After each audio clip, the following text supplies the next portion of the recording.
Before we talk about pregnancy, we have to really a little bit connect with the menstrual cycle.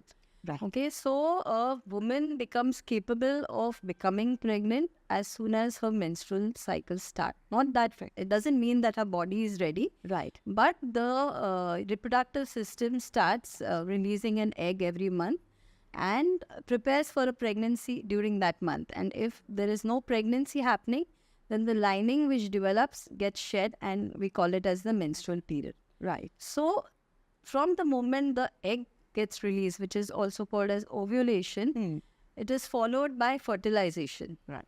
And the fertilization is followed by a process called implantation, where the fertilized egg it connects to the lining of the uterus, Right. and then the pregnancy starts growing. So the commonest thing that we experience, which the patient tells us, is that my period has not come, because That's the most common one. that is absolutely the most common. Because so to know about the pregnancy, we should start from the time when the fertilization happens. So usually, if we consider the last menstrual period, the ovulation or the egg release happens about 2 weeks after that. Right. And after that, the fertilization happens and followed by the implantation. So when the implantation is happening, the baby is just like a ball of cells, and it gets deeply embedded into the lining of the uterus, and then we say, okay, the woman is pregnant.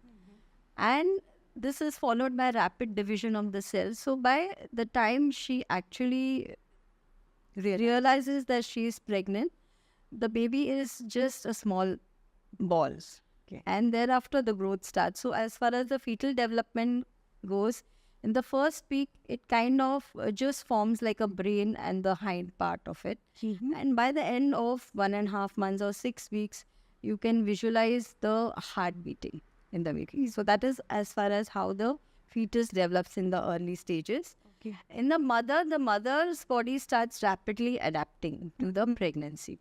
So now there is another organ, which is the placenta, which is going to grow, and the baby is going to grow. So the circulatory system has to expand to give the nourishment.